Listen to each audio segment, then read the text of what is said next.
എല്ലാവർക്കും സലു കിച്ചണിലേക്ക് സ്വാഗതം.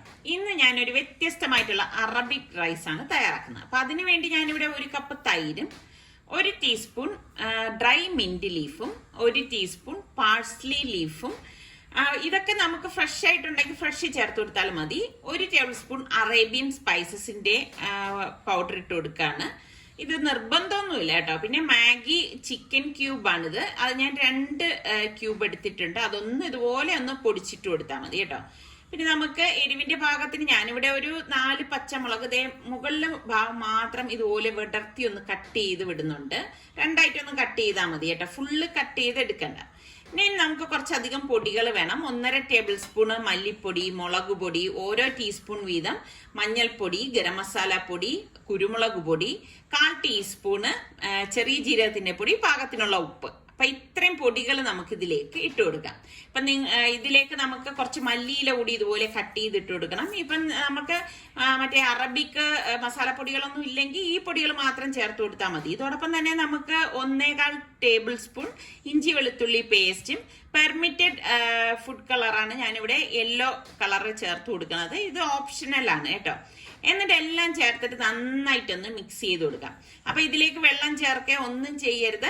ഈ തൈരിന്റെ ഇതിൽ തന്നെ നമുക്കത് ഇതുപോലെ മിക്സ് ചെയ്ത് എടുക്കാൻ പറ്റും. അപ്പൊ നമ്മൾ എത്രയാണോ ചിക്കൻ എടുക്കുന്നത് അതിനനുസരിച്ച് ഈ മസാലയിൽ ഏറ്റക്കുറച്ചിലുകൾ വരുത്തിയാൽ മതി. പിന്നെ ഞാൻ ഇതിലേക്ക് 2 ടേബിൾ സ്പൂണോളം ഓയിലും കൂടി ഒഴിച്ചു കൊടുക്കാണ്. ഏത് ഓയിൽ, വെളിച്ചെണ്ണ ഒഴികെയുള്ള ഏത് ഓയിൽ വേണമെങ്കിലും നമുക്ക് യൂസ് ചെയ്യാം. എന്നിട്ട് ഞാൻ നന്നായിട്ട് ഇതുപോലെ ഒന്ന് മിക്സ് ചെയ്ത് കൊടുക്കാണ് കേട്ടോ. അപ്പൊ നമ്മളുടെ മാരിനേറ്റ് ചെയ്യാനുള്ള മസാല ഇപ്പം ഇവിടെ റെഡി ആയിട്ടുണ്ട്. അപ്പൊ ഞാൻ ഇവിടെ ചിക്കൻ മുഴുവനെയാണ് എടുത്തിരിക്കുന്നത്. ഇതുപോലെ എടുത്തിട്ട് 2 സൈഡും ഇതുപോലെ താഴ്ത്തി വരഞ്ഞെടുത്തിട്ടുണ്ട്. അപ്പൊ കഴുകി വൃത്തിയാക്കി എടുത്ത് വെച്ചിരിക്കുന്ന ചിക്കനിലേക്ക് നമുക്കിനി ഈ മസാല നന്നായിട്ട് തേച്ച് പിടിപ്പിച്ചു കൊടുക്കണം. എപ്പോഴും നമ്മൾ ചിക്കനൊക്കെ വരഞ്ഞെടുക്കുമ്പം ആ വരഞ്ഞെടുക്കുന്ന ഭാഗം താഴ്ത്തി വരഞ്ഞെടുക്കണം, എങ്കിലേ ഉള്ളിലേക്ക് മസാല കടക്കത്തുള്ളൂ. അപ്പൊ എല്ലാം ഞാൻ മസാല തേച്ചെടുത്ത് വെച്ചിട്ടുണ്ട്. ഇനി ഞാനൊരു 2 മണിക്കൂർ മാറ്റി വെക്കും. അപ്പൊ ഞാൻ ഇവിടെ അരി എടുത്തിട്ടുണ്ട്. ഞാനിവിടെ സെല്ല റൈസ് ആണ് എടുത്തിരിക്കുന്നത്. അപ്പൊ 250 ml കപ്പില് 6 കപ്പ് സെല്ല റൈസ് എടുത്തിട്ടുണ്ട്. സെല്ല റൈസ് ആവുമ്പോഴേക്കും നമുക്കത് പൊട്ടിപ്പോവുക ഒന്നും ചെയ്യത്തില്ല. ഇതുപോലെയുള്ള അറബ് റൈസിനൊക്കെ സെല്ല റൈസ് ആണ് നല്ലത്. റൈസ് ഞാൻ കഴുകിയ ശേഷം 10 മിനിറ്റ് വെള്ളം ഒഴിച്ച് മാറ്റി വെക്കും. അപ്പൊ ഞാൻ വലിയൊരു പാൻ അടുപ്പത്തേക്ക് വെച്ചിട്ടുണ്ട്. അപ്പോൾ ഇതിലേക്ക് നമ്മൾ ഈ മസാല പട്ടി വെച്ചിരിക്കുന്ന ചിക്കൻ ഹോൾ ചിക്കൻ ഇതിലേക്ക് വെച്ചു കൊടുത്ത ശേഷം ആ മസാല ഫുള്ളായിട്ട് ഇതിലേക്ക് ഇട്ട് കൊടുക്കണം. അപ്പം മസാല വേസ്റ്റ് ചെയ്യാൻ പാടില്ല. മസാല മസ്റ്റായിട്ട് ഇതിലേക്ക് ആ ബാക്കി വന്നതെല്ലാം ഇട്ട് കൊടുത്ത ശേഷം ഞാൻ ഇതേ ബൗളിൽ തന്നെ 1/2 കപ്പോളം വെള്ളം ഒഴിച്ചിട്ട് അതും കൂടി ഇതിലേക്ക് ഒഴിച്ചു കൊടുക്കാണ്. അപ്പം നമ്മള് അല്ലാതെ ഇതിലേക്ക് വെള്ളം ചേർക്കുക ഒന്നും ചെയ്യരുത് കേട്ടോ. എങ്കിലും ആ ഒരു ഇത് ശരിയാവത്തില്ല. എന്നിട്ട് മൂടി വെച്ചിട്ട് നമുക്ക് ഇനി ലോ ഫ്ലെയിമിൽ വെച്ചിട്ട് വേണം റെഡിയാക്കാൻ. അപ്പൊ ഈ ഹോള് ഞാൻ ഗ്രാമ്പ് കൊണ്ട് അടക്കിയാണ്. അപ്പൊ ഒരു 10 മിനിറ്റിന് ശേഷം വീണ്ടും ചിക്കൻ എടുത്തിട്ട് ഒന്ന് മറിച്ചു വെച്ചു കൊടുക്കുക. ഇതുപോലെ ഇടയ്ക്കിടയ്ക്ക് തിരിച്ചും മറിച്ചും വെച്ചു കൊടുക്കണം. അത് പ്രത്യേകം ശ്രദ്ധിക്കണം. അതിനുള്ളിലെ ചാറ് വറ്റിപ്പോവാതിരിക്കാനും ഒന്ന് ശ്രദ്ധിച്ചേക്കണം. അപ്പൊ ഫ്ലെയിം അത് അഡ്ജസ്റ്റ് ചെയ്ത് വെച്ച് വേണം ഇത് നമ്മൾ വേവിച്ചെടുക്കാനുള്ളത് കേട്ടോ. എന്നിട്ട് ഞാൻ മൂടി വെച്ച് റെഡിയാക്കുന്നുണ്ട്. ഒരു 20-25 മിനിറ്റ് ഒക്കെ കഴിഞ്ഞപ്പോഴേക്ക് നമ്മളുടെ ചിക്കൻ ഒക്കെ റെഡിയായി വന്നിട്ടുണ്ട്. കാണുമ്പോൾ തന്നെ മനസ്സിലാവും. അപ്പൊ ഞാൻ അത് മാറ്റി വെച്ചിട്ട് മറ്റൊരു പാത്രത്തിൽ കുറച്ചധികം വെള്ളം തിളപ്പിക്കാൻ വെച്ചിട്ടുണ്ട്. ഇതിലേക്ക് പാകത്തിനുള്ള ഉപ്പ് ഇട്ട് കൊടുക്കാം. പിന്നെ നമുക്ക് വേണ്ടത് പട്ട, ഏലക്കായ, ബ്ലാക്ക് ലെമണിലെ ഡ്രൈ ലെമൺ, പിന്നെ ഗ്രാമ്പു, ബേ ലീഫ്, കിസ്മിസ്, ഇതൊക്കെ കുറച്ച് എടുത്ത ശേഷം നമുക്ക് ഈ വെള്ളത്തിലേക്ക് വേണം ഇട്ട് കൊടുക്കാനുള്ളത്. എന്നിട്ട് നന്നായിട്ട് ഇളക്കി മിക്സ് ചെയ്ത് കൊടുക്കണം. അപ്പൊ ഇത് പെട്ടെന്ന് നമുക്ക് റെഡിയാക്കി എടുക്കാൻ പറ്റുന്ന ഒരു ഐറ്റം തന്നെയാണ് കേട്ടോ. 1 ടീസ്പൂണ് ഓയിലും കൂടി വെള്ളത്തിലേക്ക് ഒഴിച്ച ശേഷം കഴുകി വെള്ളം ഊറ്റി കളഞ്ഞു വെച്ചിരിക്കുന്ന അരി നമുക്ക് ഇതിലേക്ക് ഇട്ട് കൊടുക്കാം. അപ്പൊ 10 മിനിറ്റ് ഒക്കെ ഞാൻ കുതിരാനായിട്ട് വെച്ചിട്ടുള്ളൂ കേട്ടോ ഇത്. അപ്പം അരി ഫുള്ളായിട്ട് നമുക്ക് ഇതിലേക്ക് ഇട്ട് കൊടുക്കണം. ഇട്ട് കൊടുത്ത ശേഷം ഞാൻ ഇതിലേക്ക് ഒരു 4 പച്ചമുളകും ഞെട്ടോട് കൂടിയിട്ട് കഴുകി ഇട്ട് കൊടുക്കാണ്. എന്നിട്ട് നന്നായിട്ടൊന്ന് ഇളക്കി കൊടുക്കാം. അപ്പൊ അത് ഇവിടെ ഇരുന്നൊന്ന് വേകട്ടെ. വേകുന്ന ആ ഒരു സമയം കൊണ്ട് ഞാനിപ്പോ കാണിച്ചു തരാം. നമ്മളുടെ ചിക്കനൊക്കെ ഇവിടെ കറക്റ്റ് പരുവത്തിന് വെന്ത് വന്നിട്ടുണ്ട്. അപ്പൊ ഞാൻ ആ ചിക്കനെ മറ്റൊരു ബൗളിലേക്ക് മാറ്റി ചാറ് മാറ്റി വെച്ചിട്ടുണ്ട്. അപ്പൊ റൈസ് വല്ലാതെ അങ്ങ് വെന്തുടയാൻ ചെയ്യരുത്. അങ്ങനെ ചെയ്താൽ ശരിയാവത്തില്ല. ഇപ്പൊ നമ്മൾ ഇങ്ങനെ റൈസ് എടുത്തിട്ട് ഒന്ന് പ്രസ് ചെയ്ത് നോക്കുമ്പോൾ പൊട്ടുന്ന ഒരു പരുവുണ്ടല്ലോ, ആ ഒരു പരുവം ഏകദേശം ഒരു 95% ഒക്കെ വെന്താൽ മതിയാവും. അപ്പൊ ആ സമയത്ത് നമുക്ക് ഈ അരി അതായത് ചോറ് നമുക്ക് ഊറ്റിയെടുക്കാം കേട്ടോ. അപ്പൊ നല്ല ചൂടായതുകൊണ്ട് എനിക്ക് പറഞ്ഞ മാതിരി ഒരു സൈഡിൽ ക്യാമറയും എനിക്ക് അതിനുള്ള ഒരു സൗകര്യം കിട്ടുന്നില്ല. അതാണ് ഞാൻ ഈ അഡ്ജസ്റ്റ് ചെയ്ത് ഓരോന്ന് ചെയ്യണത്. അപ്പൊ ദാ ഇതുപോലെ ഒന്ന് ഊറ്റിയെടുക്കണം. എന്നിട്ട് മറ്റൊരു പാൻ അടുപ്പത്തേക്ക് വെച്ചിട്ട് നമ്മൾ ഈ ചിക്കൻ വേവിച്ചതിലുള്ള ആ മസാലക്കൂട്ടുണ്ടല്ലോ, അത് ഞാനിപ്പോ ഫുള്ളായിട്ട് ഇതിലേക്ക് ഇതുപോലെ ഇട്ട് കൊടുക്കാണ് കേട്ടോ. ഫുള്ളായിട്ട് ഇട്ട് കൊടുത്ത ശേഷം നമ്മൾ ഈ വേവിച്ച് വെച്ചിരിക്കുന്ന റൈസ് ഉണ്ടല്ലോ, അത് ഇതുപോലെ ഫുള്ളായിട്ട് തന്നെ ഇതിലേക്ക് ഇട്ട് കൊടുക്കാം. അപ്പൊ ദാ ഞാൻ ആ റൈസ് എല്ലാം ഇതിലേക്ക് ഇട്ട് കൊടുക്കുന്നുണ്ട്. അതും ഈ പറഞ്ഞ മാതിരി നല്ല ചൂട്, കയ്യിലിങ്ങനെ ആവി അടിക്കുകയാണ് കേട്ടോ. നമുക്ക് ഈ ശരീരം, അതായത് ഈ ആവി അടിച്ച് പൊള്ളുക എന്ന് പറഞ്ഞാൽ കുറച്ച് ഭയങ്കര ഒരു വേദനയാണ്. അപ്പൊ ദാ കുറച്ച് ക്യാരറ്റ് ഗ്രേറ്റ് ചെയ്തത് ഞാൻ ഇതിലേക്ക് ഇട്ട് കൊടുക്കുന്നുണ്ട്. വളരെ കുഞ്ഞായിട്ട് ഗ്രേറ്റ് ചെയ്ത ക്യാരറ്റാണ് ഇപ്പൊ ഞാൻ ഇട്ട് കൊടുത്തിരിക്കുന്നത്. പിന്നെ ഒരു റെഡും ഗ്രീനും ക്യാപ്സിക്കം ഞാൻ ഇതിലേക്ക് വെച്ച് കൊടുക്കുന്നുണ്ട്. അപ്പൊ ഇതൊക്കെ വെച്ചിട്ട് നമ്മളിത് റെഡിയാക്കുമ്പോൾ നല്ല ടേസ്റ്റ് ആണ് കേട്ടോ. അപ്പോ ക്യാപ്സിക്കം ഒക്കെ വെച്ച് കാണുമ്പോഴും നല്ല കളറാണ്. പിന്നെ ഇതിനെ മീതെ ഞാൻ കുറച്ച് അറബിക് മസാല സ്പൈസസ് ഇതുപോലെ ഒന്ന് ഇട്ട് കൊടുക്കുക. ഏകദേശം ഒരു 1/2 ടീസ്പൂൺ ഇങ്ങനെ സ്പ്രെഡ് ചെയ്തിട്ട് കൊടുക്കുകയാണ്. അതുപോലെ തന്നെ കുറച്ച് പാഴ്സ്ലി ലീഫ് ഇട്ട് കൊടുത്ത ശേഷം പെർമിറ്റഡ് ഫുഡ് കളർ 2 ഡ്രോപ്പ് ഇതുപോലെ ഇട്ട് കൊടുത്ത ശേഷം അടച്ച് ഫ്ലെയിം നന്നായിട്ട് കുറച്ച് റെഡിയാക്കി എടുക്കുകയാണ് ചെയ്യണം. അപ്പൊ ഇതിനിടയിൽ ഞാൻ ഇതിന്റെ അടപ്പ് മാറ്റിയിട്ട് ചാർക്കോൾ കത്തിച്ചിട്ടുണ്ടായിരുന്നു. അപ്പൊ അത് ഇതുപോലെ ഒരു ബൗളിലേക്ക് വെച്ചിട്ട് കുറച്ച് ഓയിൽ ഇതിന് മീതെ ഒന്ന് ഒഴിച്ചു കൊടുക്കും. ആ ഒരു സ്മോക്കി സ്മെല്ല് കിട്ടാൻ വേണ്ടിയിട്ടാണ് കേട്ടോ. അറബിക് റൈസിനൊക്കെ പൊതുവേ ഒരു നല്ല ഒരു സ്മോക്കി സ്മെല്ലൊക്കെ ഉണ്ടാവാറുണ്ട്. അപ്പൊ അതുകൊണ്ടാണ്. അപ്പൊ ദാ നമ്മളുടെ റൈസ് ഒരു 10 മിനിറ്റിന് ശേഷം ഞാൻ ഗ്യാസ് ഓഫ് ചെയ്തിട്ടുണ്ടായിരുന്നു. വളരെ ലോ ഫ്ലെയിമിലാണ് ഞാൻ 10 മിനിറ്റ് വെച്ചത് കേട്ടോ. എന്നിട്ട് അത് ചാർക്കോളൊക്കെ മാറ്റിയിട്ട് ഇങ്ങനെ ഇളക്കി കൊടുക്കും. ഫുള്ളായിട്ട് ആ മസാലയും ചേർത്ത് ഞാനൊന്ന് ഇളക്കി എടുക്കുകയാണ് കേട്ടോ. ഇപ്പൊ തന്നെ നല്ല ഒരു മണം വരുന്നുണ്ട്. കാരണം നമ്മൾ ഇതിലേക്ക് അറബിക് സ്പൈസസ് ഒക്കെ ചേർത്തു, അതുപോലെ തന്നെ ഈ ക്യാപ്സിക്കം എല്ലാം കൂടി വന്നിട്ട് ഒരു പ്രത്യേക മണമാണ് കേട്ടോ ഇത്. അപ്പൊ എല്ലാം ഞാൻ ഇതുപോലെ ഒന്ന് നല്ലതുപോലെ മിക്സ് ചെയ്തെടുത്ത ശേഷം ഞാനൊരു സെർവിങ് പ്ലേറ്റിലേക്ക് മാറ്റുവാണ്. അപ്പം ഈ ഒരു റൈസ് ഇപ്പൊ കപ്സയാണോന്ന് ചോദിച്ചാൽ കപ്സയല്ല, മന്തിയാണോന്ന് ചോദിച്ചാൽ മന്തിയല്ല കേട്ടോ. കാരണം ഞാൻ എന്റെ മനസ്സിൽ വന്ന ഒരു ഐഡിയ വെച്ച് തയ്യാറാക്കിയ ഒരു അറബിക് റൈസ് ആണ്. പക്ഷെ നല്ല അടിപൊളി ടേസ്റ്റ് ആണ്. നിങ്ങൾക്ക് ഉറപ്പായിട്ട് വിശ്വസിച്ച് ട്രൈ ചെയ്യാൻ പറ്റിയൊരു ഐറ്റം തന്നെയാണ് കേട്ടോ. അപ്പൊ ദാ ചിക്കൻ കണ്ടോ, നമ്മളിങ്ങനെ എടുക്കുമ്പോ തന്നെ അതിങ്ങനെ ഊരി വരുന്നുണ്ട്. നല്ലതുപോലെ വെന്ത് വന്നിട്ടുണ്ട്. നല്ല ടേസ്റ്റ് ആണ്. അപ്പം നിങ്ങൾ ട്രൈ ചെയ്യാൻ താല്പര്യമുള്ള തീർച്ചയായിട്ടും ട്രൈ ചെയ്ത് നോക്കിയിട്ട് എങ്ങനെ ഉണ്ട് എന്ന് എനിക്കൊന്ന് ഫീഡ്ബാക്ക് കൂടി തരണം കേട്ടോ. അപ്പം അടിപൊളി ടേസ്റ്റ് ആണ്. കുട്ടികൾക്കൊക്കെ എന്തായാലും ഈ ഒരു ഐറ്റം ഇഷ്ടപ്പെടും. കണ്ടോ, ചിക്കനൊക്കെ നല്ല പാകത്തിന് വെന്ത് വന്നിട്ടുണ്ട്. ഇതാണ് നമ്മളുടെ എന്റെ സ്റ്റൈലിലെ ഒരു അറബിക് റൈസ്.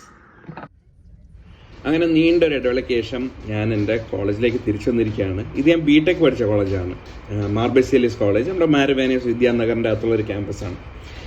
ഇന്നൊരു ആവശ്യമായിട്ടാണ് ഇവിടെ വന്നത്. പക്ഷേ ഇവിടെ എത്തിയപ്പം ആ ആവശ്യത്തിന് മുന്നേ തന്നെ എനിക്ക് ഇവിടെ മൊത്തം ക്യാമ്പസ് കാണാൻ തോന്നി. എനിക്ക് എന്താണെന്നറിയില്ല, വളരെ അറ്റാച്ച്മെൻ്റ് ഉള്ളൊരു ഇൻസ്റ്റിറ്റ്യൂട്ടാണിത്. മേ ബി ഇവിടെ പഠിച്ചപ്പോൾ ഉള്ള ഓർമ്മകളും അനുഭവങ്ങളും അതൊക്കെ കാരണമായിരിക്കാം. ഞാനിവിടെ ഈ 4 വർഷം ഇവിടെ ഹോസ്റ്റലിൽ നിന്നാണ് പഠിച്ചത്. അപ്പം ഇവിടെ തന്നെ ജീവിച്ച് പഠിച്ചു എന്നാണെങ്കിൽ പറയാൻ പറ്റും കേട്ടോ. ഇതെൻ്റെ ഫസ്റ്റ് ഇയറിലെ ക്ലാസ് റൂമാണ്. നമ്മൾ ആദ്യമായിട്ട് ഇവിടെ കോളേജിൽ വന്നപ്പം ഈ മുറിയിലാണ് ഇരുന്ന് പഠിച്ചതും ഈ ബെഞ്ചുകളിൽ ഇരുന്നാണ് പഠിച്ചതും. അപ്പം ഇതൊക്കെ കണ്ടപ്പോൾ പഴയ ഓർമ്മകളൊക്കെ തിരിച്ചു വരികയാണ്. കൂടെ പഠിച്ചവരൊക്കെ ഇപ്പം പല സ്ഥലങ്ങളിൽ പല നിലയിലൊക്കെ എത്തിയിരിക്കുകയാണ്. അതൊക്കെ ഒരു സന്തോഷം തന്നെയാണ്. പക്ഷേ ഇപ്പം ഓർമ്മകൾ എന്താ പറയുക, ഒരു വിഷമമുണ്ട്. കാര്യം ഇനി അതേപോലത്തെ ഇത് തിരിച്ചു കിട്ടില്ലല്ലോ എന്നുള്ളത്. ഇത് നമ്മുടെ ഡിപ്പാർട്ട്മെൻറ്റ് ലൈബ്രറിയാണ്. അപ്പം ഇവിടെ വരാനായിട്ടാണ് ഞാൻ ശരിക്കും ഇന്ന് കോളേജിലേക്ക് ഞാൻ വന്നത്.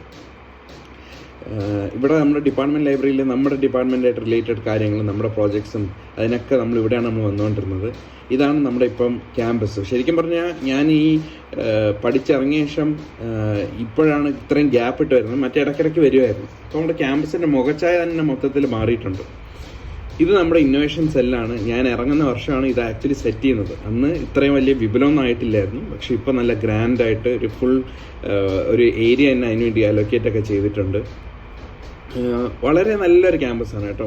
ഇവിടെ ആരും വന്നാലും ഇഷ്ടപ്പെടാതിരിക്കില്ല, അങ്ങനത്തെ ഒരു ക്യാമ്പസാണ്. അങ്ങനത്തെ ഒരു അറ്റ്മോസ്ഫിയറാണ്. നമുക്ക് പഠിക്കാൻ പറ്റുന്ന, വിദ്യാഭ്യാസം നേടാൻ ആഗ്രഹമുള്ളവർക്ക് പറ്റുന്നൊരു ക്യാമ്പസാണ്.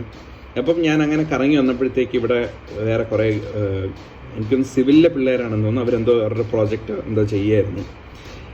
ഇവിടെ എപ്പോഴും എന്തെങ്കിലുമൊക്കെ ആക്ടിവിറ്റി നടക്കുന്നുണ്ട്, ഇഷ്ടംപോലെ ആക്ടിവിറ്റീസ് ഉണ്ട്. ഇപ്പം ഈ കോളേജിൽ പഠിച്ചവർക്ക് അറിയാൻ പറ്റും എന്തൊക്കെയാണ് ഇവിടുത്തെ സംഭവങ്ങളെന്നുള്ളത്. അപ്പോൾ ഈ കോളേജിൻ്റെ തൊട്ടടുത്ത് തന്നെയാണ് ഹോസ്റ്റൽ. ഈ ഒരു ഹോസ്റ്റലിൽ നിന്നാണ് ഞാൻ പഠിച്ചത്. ഇവിടെ ഹോസ്റ്റലിൽ ഒരു പേടി സ്വപ്നം ഉണ്ടായിരുന്നു. ഇവിടുത്തെ ബർസാർ അച്ഛൻ, വിൽസൺ അച്ഛൻ എന്നാണ് അദ്ദേഹത്തിൻ്റെ പേര്. വളരെ സ്ട്രിക്റ്റ് ആയിരുന്നു, പക്ഷെ എൻ്റെ അടുത്തൊക്കെ നല്ല സ്നേഹമായിരുന്നു. അന്ന് നമുക്ക് എല്ലാവർക്കും പേടിയാണെങ്കിൽ ഇന്ന് നമ്മൾ തിരിഞ്ഞു നോക്കുമ്പോഴത്തേക്ക് ആ അച്ഛൻ്റെ ഗൈഡൻസും ആ അച്ഛൻ്റെ ഡിസിപ്ലിനും അതൊക്കെ നമുക്ക് വളരെ ഉപകാരപ്പെട്ടിട്ടുള്ള കാര്യമാണ്. ഇപ്പം ഞാൻ കോളേജിൽ അന്വേഷിച്ചപ്പോൾ അച്ഛൻ ഇവിടെ നിന്ന് ഇപ്പം മാറി വേറെ ഏതോ പള്ളിയിലേക്ക് മാറിയിരിക്കുന്നു എന്നാണ് അറിഞ്ഞത്. ഇവിടെ കയറാൻ പറ്റുമോ നോക്കട്ടെ. കാര്യം ഇവിടെ നമ്മുടെ ഹോസ്റ്റലിലും ഭയങ്കര സ്ട്രിക്റ്റ് ആണ്. അതായത് വിസിറ്റേഴ്സിനെ ഉള്ളിലേക്കൊന്നും അകത്തേക്ക് വിടില്ല. അപ്പം അങ്ങനത്തെ കാര്യങ്ങളൊക്കെ ഉണ്ട്. അപ്പോൾ ഇവിടെ സെക്യൂരിറ്റി ചോദിച്ചപ്പോൾ അത് തന്നെയാണ് പറഞ്ഞത്, നമുക്ക് പെർമിഷൻ ഉണ്ടെങ്കിൽ മാത്രമേ അകത്തേക്ക് കയറാൻ പറ്റുള്ളൂ. അപ്പം ഇപ്പോൾ പെർമിഷൻ വാങ്ങണമെങ്കിൽ വീണ്ടും ഞാൻ തിരിച്ച് കോളേജിലേക്ക് പോയി പുതിയ അച്ഛനെ കണ്ട് കാര്യങ്ങൾ ധരിപ്പിക്കണം. അപ്പം അതിനുള്ള സമയമില്ല. ഇവിടെ ഇപ്പം നെറ്റും ഫെൻസൊക്കെ വെച്ച് അവർ അടച്ചിട്ടുണ്ട്. മറ്റേത് ഗ്രൗണ്ട് അങ്ങ് താഴെയാണ്. നമ്മളിവിടെ നിന്ന് കറങ്ങി എൻട്രൻസ് ആണെങ്കിൽ അങ്ങ് അറ്റത്താണ്. അപ്പോൾ കറങ്ങിപ്പോകാൻ മടിച്ചിട്ട് നമ്മൾ ഇതിൻ്റെ ഇടയിൽ കൂടെ ഇറങ്ങി, കുറച്ച് റിസ്ക്കാണ്, മഴയൊക്കെ പെയ്താൽ തെന്നി വീഴും, നമ്മൾ അതുവഴി പോവുമായിരുന്നു. ഇപ്പം അതൊക്കെ മാറ്റാനായിട്ട് ഇവിടെ ഫെൻസൊക്കെ വെച്ചിട്ടുണ്ട്. ഇതാണ് ഇവാനിയസ് ഗ്രൗണ്ട്. അപ്പോൾ ഇന്ന് ഞാനിവിടെ കോളേജിൽ വന്നിരിക്കുകയായിരുന്നു. എൻ്റെ ബിടെക്കിലൊക്കെ പഠിച്ച ബുക്കുകൾ ലൈബ്രറിയിൽ കൊടുക്കാനായിട്ട്. അതായത് ഇനിയിപ്പോൾ ഞാൻ ഈ ഒരു എഡ്യൂക്കേഷൻ ഫീൽഡിൽ ഞാൻ നിൽക്കുന്നില്ലല്ലോ, മറ്റേത് പഠിപ്പിക്കാനൊക്കെ പോകുന്നുണ്ടായിരുന്നു. അപ്പോൾ ഇനിയിപ്പം എനിക്ക് ആ ബുക്ക് കൊണ്ട് എന്നെക്കാളും ഉപയോഗം ഇനി പഠിക്കുന്നവർക്കായിരിക്കും. അപ്പം അത് ലൈബ്രറിക്ക് കൊടുക്കാമെന്ന് വെച്ച് ഇവിടെ കോളേജിൽ വന്നതാണ്. ഡിപ്പാർട്ട്മെൻറ്റിലൊക്കെ പോയി ഫാക്കൽറ്റീനെ കണ്ടപ്പം വളരെ സന്തോഷമുണ്ട്, അവർക്കും വളരെ സന്തോഷമായിരുന്നു. പിന്നെ അവർക്കിപ്പോഴും ഓർമ്മയുണ്ടെന്ന് അറിഞ്ഞാലായിരുന്നു എനിക്ക് ഏറ്റവും വലിയ അത്ഭുതം കേട്ടോ. അവർക്കൊക്കെ എന്നെ അറിയായിരുന്നു. അവരൊക്കെ വീട്ടിലെ വിശേഷവും നമ്മുടെ ചാനലിനെ പറ്റിയൊക്കെ ചോദിച്ചു. പിന്നെ അവരൊക്കെ പറഞ്ഞു. പിന്നെ അതിനുശേഷം ഹോസ്റ്റലിലേക്ക് പോയി. ഹോസ്റ്റലിലും കയറാൻ പറ്റിയില്ല, പക്ഷെ എന്നാലും അവിടെ എത്തിയപ്പോൾ തന്നെ പഴയ ഓർമ്മകൾ, ഇത്രയും വർഷം കഴിഞ്ഞിട്ടും അന്നത്തെ ഓർമ്മകളൊക്കെ നല്ല ഫ്രഷ് ആയിട്ട് നിൽക്കുകയാണ്. കാര്യം അവിടെ കയറാൻ പറ്റാത്ത എന്താണെന്ന് വെച്ചാൽ ഇവിടെയൊക്കെ ഇപ്പം കയറണമെങ്കിൽ പെർമിഷൻ വേണം, പ്രത്യേകിച്ച് ഇപ്പോഴത്തെ ഈ കോവിഡ് അവസ്ഥയിൽ. അപ്പോൾ അച്ഛൻ അവിടെ കോളേജിൻ്റെ അകത്തായിരുന്നു, അത് കാരണം പെർമിഷൻ കിട്ടിയില്ല. പക്ഷെ എന്നാലും പുറത്തുനിന്ന് അതൊക്കെ കണ്ടപ്പോൾ ഒരു സന്തോഷം. ഇതേപോലെ നമ്മൾ ഇടയ്ക്കിടയ്ക്ക് നമ്മുടെ പഠിച്ച സ്കൂളും കോളേജിലൊക്കെ പോകുമ്പം ഒരു പ്രത്യേക ഒരു അനുഭൂതിയാണ്, ഒരു ഫീലിംഗ് ആണ്. രാത്രി ഏകദേശം ഒരു 10 മണിയോടടുത്ത് നിസാർക്കയുടെ ഫ്രണ്ട്സും ഫാമിലിയൊക്കെ വന്നിട്ടുണ്ടായിരുന്നു. അപ്പൊ ഇതിലൊരു പാർട്ടി ബോംബെയില് ഫാമിലിയായിട്ട് സെറ്റിൽഡ് ആണ് കേട്ടോ.